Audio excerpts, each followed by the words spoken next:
And thank you for inviting me here today and for allowing this big discussion on using quantitative assessment of genotoxic compounds in the absence of data from carcinogenicity studies. We had quite lively discussions. We had excellent chairs, or better chair than me, over Hans, you're over there, with myself, and great rapporteurs, with a really great participating audience as well. Great participation from every single person in the group, covering different range, obviously, from academia, regulatory bodies, and industry. So it was really good. It was advertised by Tanya at the beginning as being a controversial topic, so let's get into it. It's with this, yeah? So we had a series of 5 questions. We started out sort of horizon scanning, seeing what's been done already in different regulatory areas, what's been submitted, what's been considered, what's been approved. So the first couple of questions are along those sorts of lines. And then the last couple of questions more in depth about further steps and what we could do, what would be needed to embed these sorts of approaches into standard practice. So under which circumstances is a quantitative interpretation based on genotoxicity data already considered? I think Diane mentioned this at the beginning in her first talk as well. There are some considerations around antigens having health-based guidance values, so we tried to delve into that and get some examples and saw they were considered in some of these regulatory approaches for antigens, along with other endpoints as well for defining health-based guidance values. So it remained a very good example for this one, and we cited this EFSA paper. We also looked into potency ranking. This has come out from some of the work that we've been doing with the RIVM, also considered in some documents such as some EFSA documents previously. So we looked into how that was embedded or used at the current times. We saw that for research validation purposes, so that was quite loaded, making sure it's not regulatory accepted, but for sort of internal considerations and research validation purposes, already being used and considered for botanical ingredients, PAHs, etc., with these couple of examples below and citations available. Sometimes also used in various fields on a case-by-case basis, so this would be just deriving the health-based guidance values from the genotox data, so that's what this bit means. So it's highly dependent on the regulatory area, and large variability in use case studies and available database. So we saw this, there was difference. This is where some of the later slides come in about harmonization, standardization of these approaches could address this. So we could standardize it so this variability in cases reduces, the type of data quality is more harmonized. That's where we could overcome this bit later on. And dependence on the risk-benefit situation too. So for things like pharmaceutical and like a life-saving drug, for example, the risk-benefit situation is very obvious, so you can probably cope with a higher level of risk compared to some other areas. So a harmonized approach across different regulatory areas, everything at the same time, could be quite difficult, but we need to keep these considerations into practice. When a very extensive knowledge of the mode of action or mechanism of action is available, often at the expense of many animal studies, and these emerging in vitro tests for mode of action, mechanism of action information too. When this is all available, basically when we know loads about the chemical, we know what it's going to do, and then we have this nice in vivo dose response data. We can submit these, people have submitted these. One of the case examples, which is highlighted here, is ethyl methane sulfonate in a batch of Virocept. It's an alkylating agent. The dose response is very well characterized. The mechanism of action, the threshold mechanism, very well characterized about being DNA repair. And then that was actually accepted for ensuring those patients exposed to that low level of EMS did not have increased risk of mutation and then cancer. So that's the example down there. So this was sort of scoping out what's going on at the current time. Could we come up with some other ones from internal documents and so on? And this is where we got to. Not loads of examples and not across all areas at all. So which methodologies, approaches and strategies are considered for quantitative assessment of genotoxic compounds in a regulatory context? So there's some overlap with the previous talk from Diane, which was great, priming us quite nicely for this and hopefully setting the scene for the in vitro to in vivo too. But here we're more looking at what can be done. So that was what has been done. This is like what's been done already. So techniques used, accepted, are highly dependent on the regulatory context. Don't worry, we'll adjust these typos later on. The time frame of these workshops is always quite stringent. So techniques used, accepted, are highly dependent on the regulatory context. And we'll go into this later on in further slides about what we could do about this. Derivation of health-based guidance values for micronucleus. Apologies, genotoxicology people always put MN instead of micronucleus. So this is a chromosomal test for numerical changes or structural changes. So derivation of health-based guidance values for micronucleus data for antigens is out there.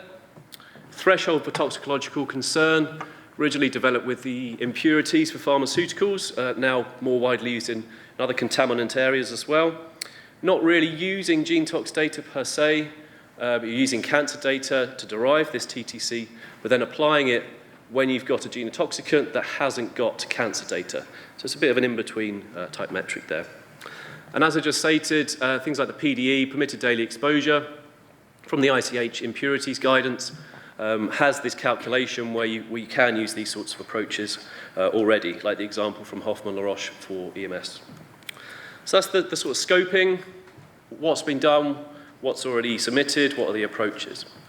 Not loads, not harmonised at all, and that's why we're having such a great workshop at the moment to try to figure out what could be done, what needs to be done, what people's reservations and so on. So we get quite wordy, these slides, so I'll try to emphasise some important parts. So why are strategies for quantitative interpretation of genotoxic compounds needed for regulators? So this is quite a big one. Why? What's the point of all of this? And we could rephrase this. We could say, why is it needed for the public, or why is it needed for industry? But here it's very specific. Why is it needed for regulators? Why would anyone care about doing this? There was some mention from some of the different groups that this one substance, one assessment thing is becoming important. So having this harmonised approach allows for that in the hazard characterisation context, and afterwards drawing different conclusions depending on the regulatory context. So one idea was this: do the one substance, one assessment at the hazard level, share that around the different bodies, and then take different considerations depending on the decisions needed within that regulatory body. Provide scientifically sound advice to risk managers, considering all relevant data. So if there's two different areas with the same sort of data, same sort of considerations, they often come up with different ideas. So could we harmonise that? And if we do, we would need to provide guidance to allow people to do that. So that comes later on with our clever idea.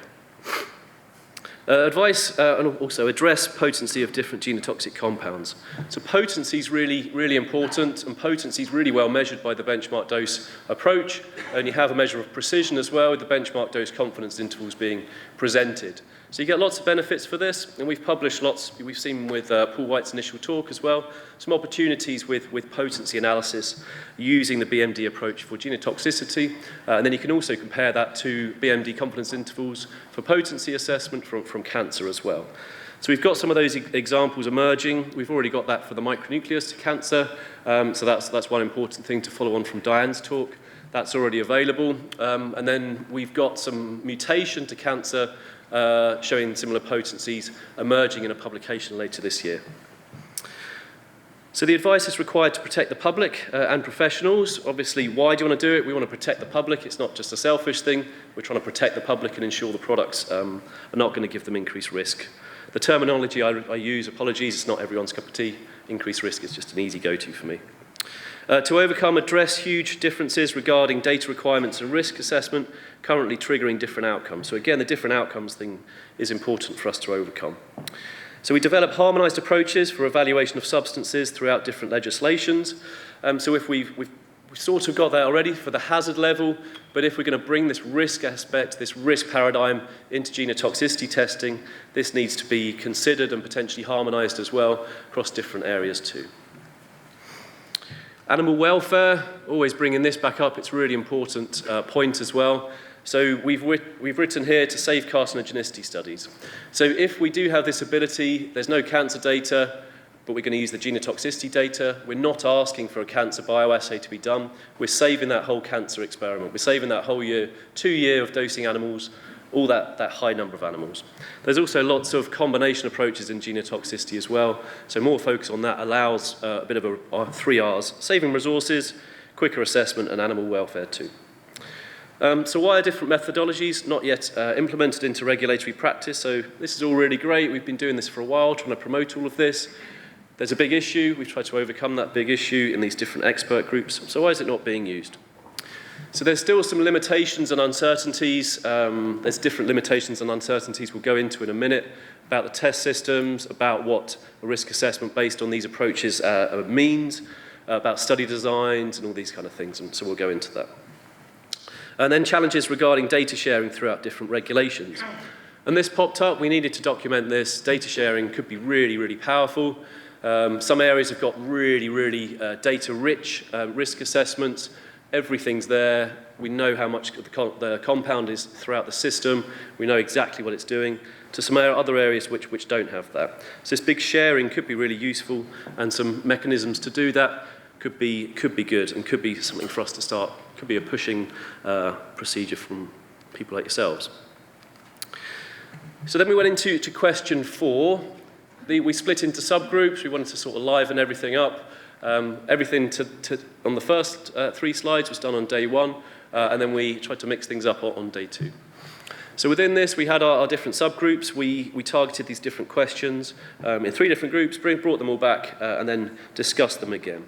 Trying to reach sort of statements that people were happy with, often not consensus, so it's highlighted when it's not consensus. So I'll highlight those bits in a minute. So why are these methodologies not yet implemented into regulatory practice? Sorry, duplication here.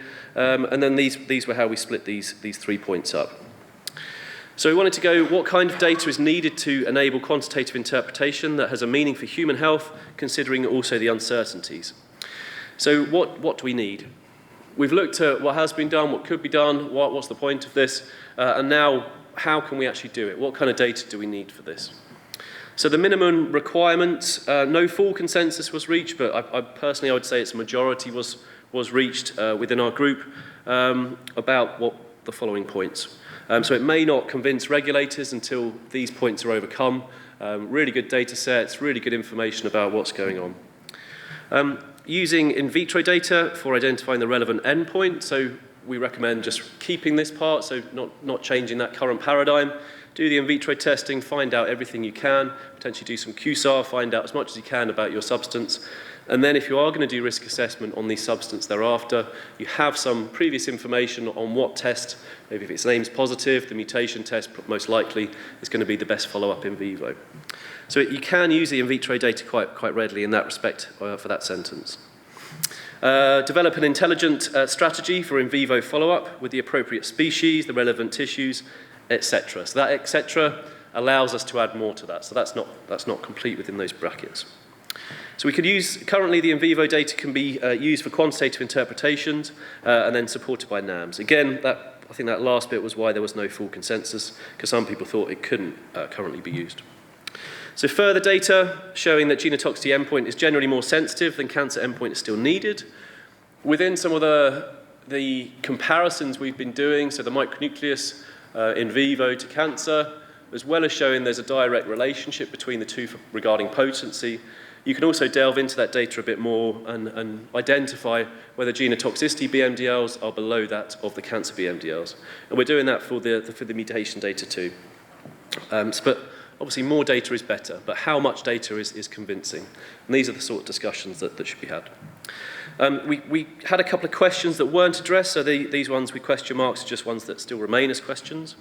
Guidance documents need adaptation, and we had an idea for this in a bit. So on the last slide, we talk about this guidance documents needed for adaptation. So whether we actually get the current guidance documents or whether we just expand on this. And we have a way of doing this. Then a tiered approach for dose setting to capture the most relevant dose range. It could take longer. Because there's been some BMD considerations already, for this sort of scenario, if you're a bit lucky, basically, with a 3-dose plus control OECD standard test for genotoxicity, you can actually have quite precise BMD confidence intervals. But you have to have nice dose spacing across low, medium, and high response. So you can do it. You're more likely to get a really precise BMD confidence interval precision set, so lower to upper bound, if you have, say, at least 5 dose levels. But you can actually do it, and this precision is told after you've done the analysis. So compared to like pairwise testing, where the statistical power is done prior to it to tell you how powerful and informative your result is, with BMD, this comes afterwards with the different metrics that you get. So a tiered approach for dose setting to capture the most relevant dose range is important as well. There were some ideas about how we could ensure we're going to cover a really precise dose range across this low, medium, and high. There's some different things we thought were perfect, and then some of the CROs might go, that's going to take another couple of months. Not sure about that. So with all these different adjustments, we could actually consider this and put this into some later guidance documents. There was agreement that BMD modelling is considered the most appropriate way. One difference, one quite big difference here is BMD modelling on continuous data, such as these genotoxicity endpoints. It's based on an increase above the background. So say a BMD in these scenarios of say 10% or 50% is more comparable to an observed effect level. With quantal data, you're more looking at say 10% increase above 10% increase in incidence, and that's completely different. So they are quite different numbers, and this is more comparable to an observed effect level from these continuous endpoints for this reason. We'd need to harmonise all of this. There's been quite a lot of harmonisation already between the RIVM approach and the BMDS over many years, with papers to support this and guidance to support this. Model averaging looking really good. This overcomes some issues with model selection. I was primed to talk about critical effect size evaluation. We've done this so Andreas did this using one approach, and then the HESI GTC, which I chair, and then we co-chair with some other guys here for the quantitative side of things, are looking into this with Paul White's group coming out with the critical effect size analysis with our OVM. So what I'm talking about is we've done this, we're about to publish on this. It's been headed by Paul's group with RIVM. It's being then supported by HESI GTC.